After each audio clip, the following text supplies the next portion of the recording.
Now, usually, each and every year you have your core four. You have the Royal Rumble, you have WrestleMania, SummerSlam, and then Survivor Series. And well, to be honest with you, everybody looks forward to Survivor Series because we get a chance to see champions from each different brand compete against each other. And over the last 3 years, it's been a solidly built show, and to be honest, it's been pretty damn good. But that hype and excitement is not there this year. The traditional Survivor Series matches will probably be good. The undercard title matches will probably be good. But it doesn't have that aesthetic. Roman Reigns and Big E, listen, I think Big E's great. Nobody matches up to Roman Reigns right now. We all know that. The most intriguing match to me is probably Becky and Charlotte because of the real life faction into it, and they'll both probably tear the house down. Anyways, all of this and so much more Survivor Series preview and predictions. Take your ass nowhere else.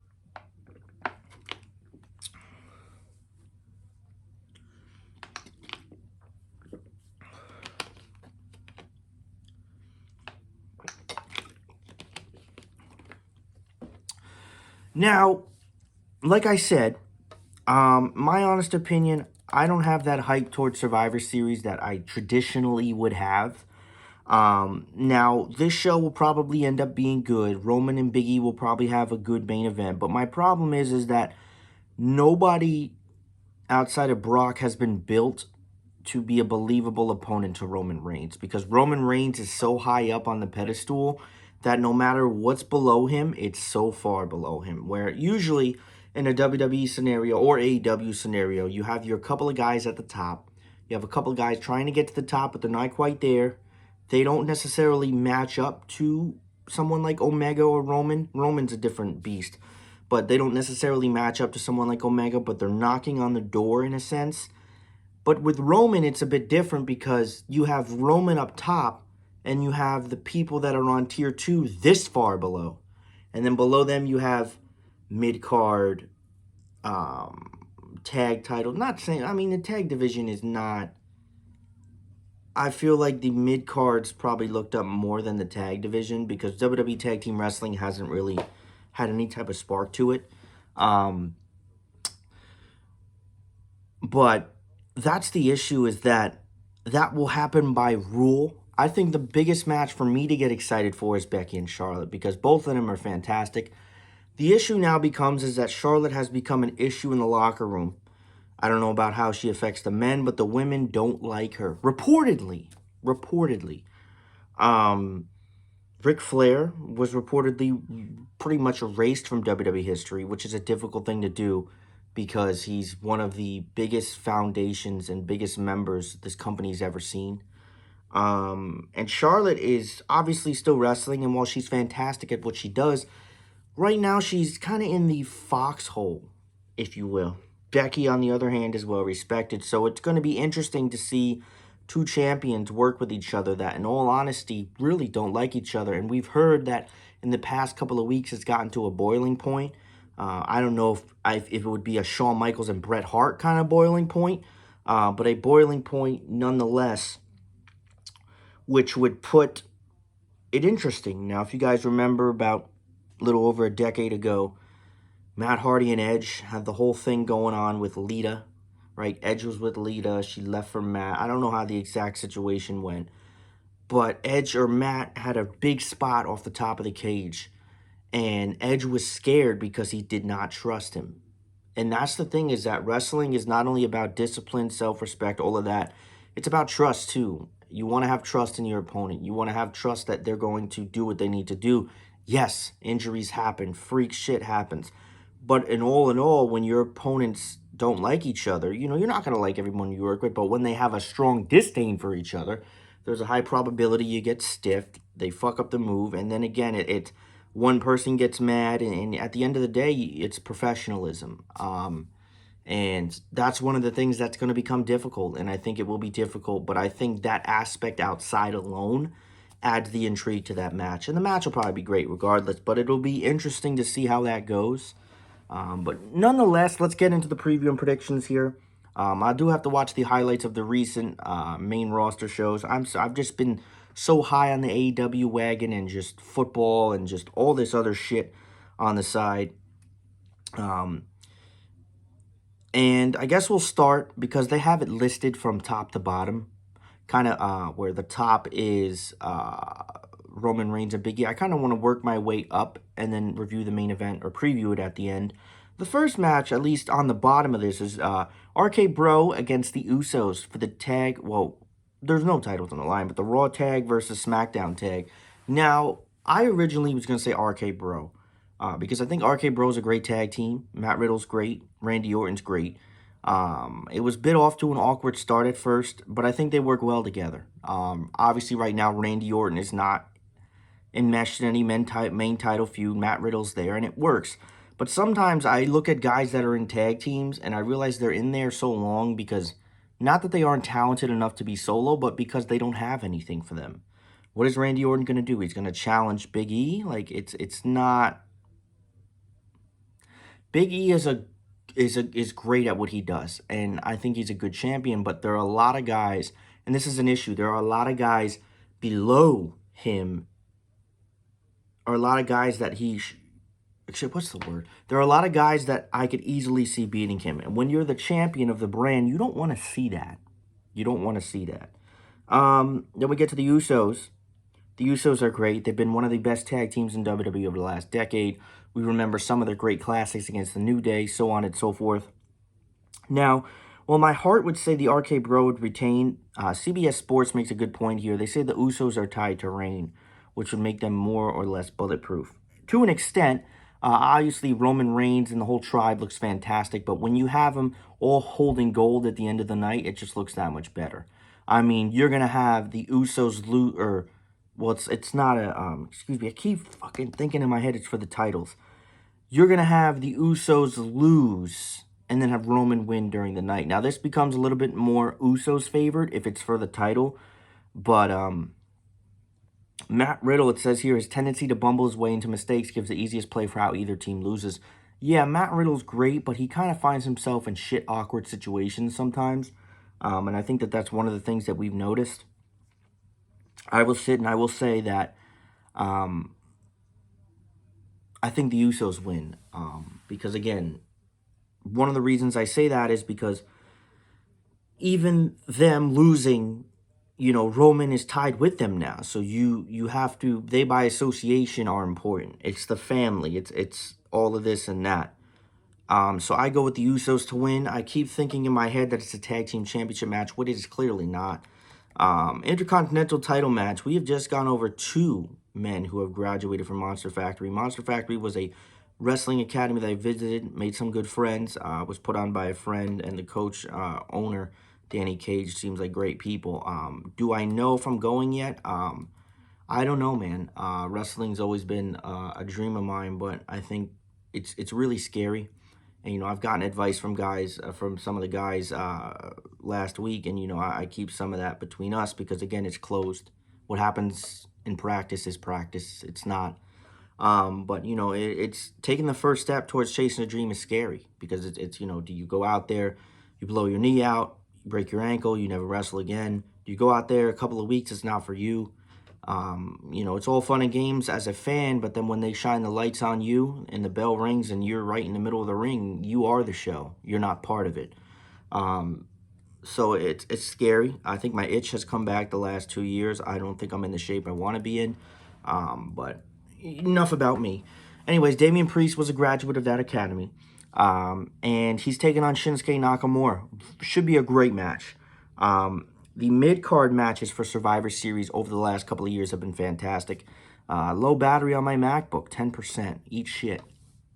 Shinsuke is great. I don't think the title reign has done anything. I really don't. Shinsuke is great, but even to be honest, since he's had the main roster aesthetic, WWE's kept him around, and I think they think highly of him. But Nakamura, honest to God, he's lacking that Japan sense. And I'm telling you, New Japan misses Nakamura, and he may not tell you it directly, but he misses it too.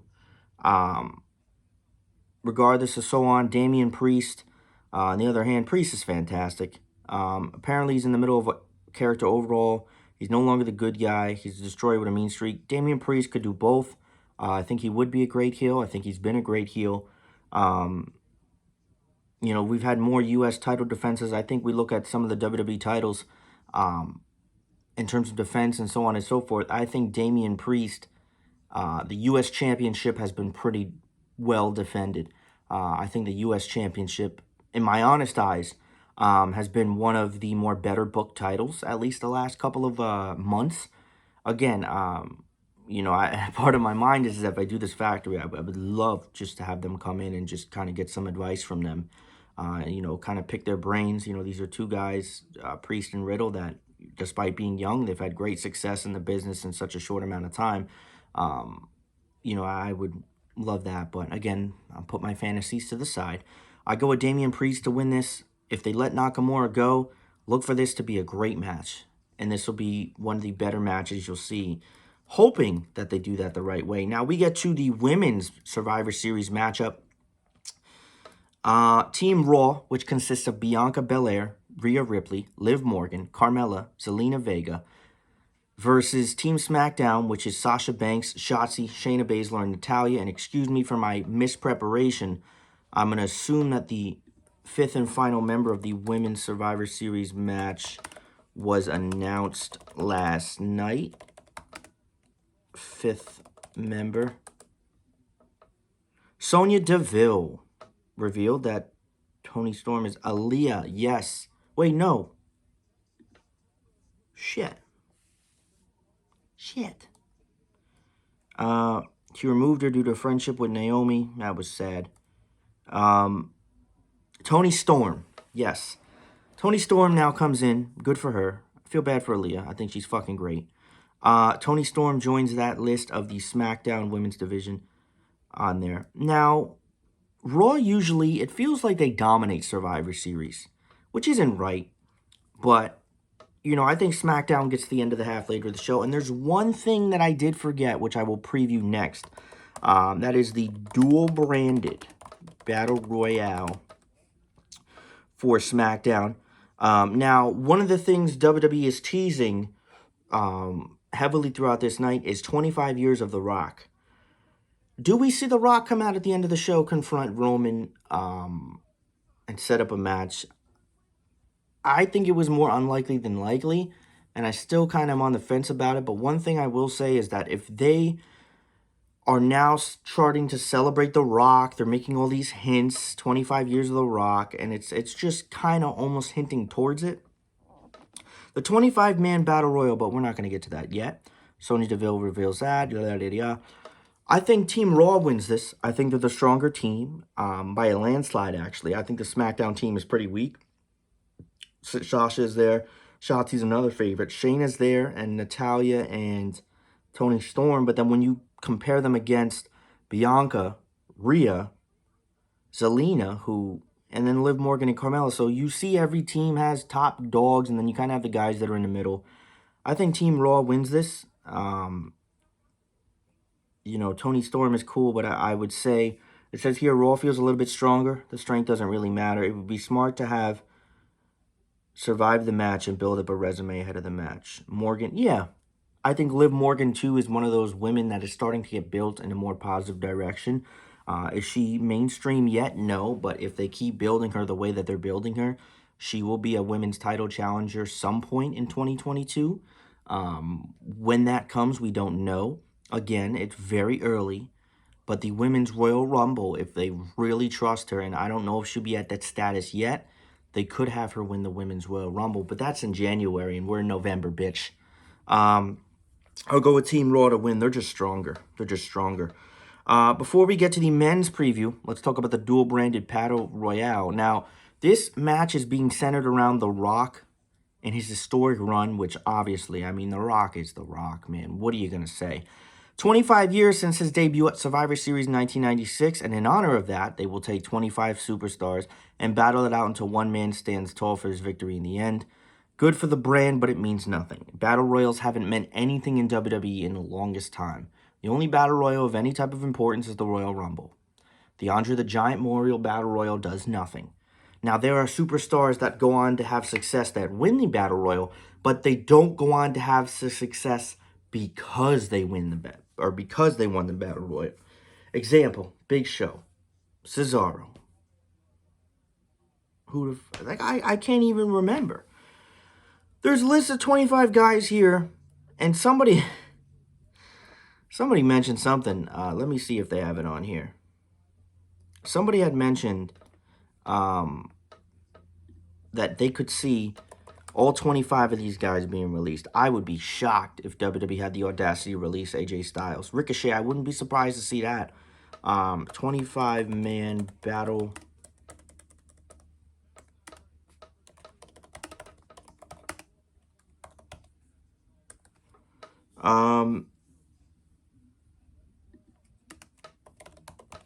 It's hard for me to predict because I haven't really been following. I'm predicting the match order. Who gives a shit about the match order?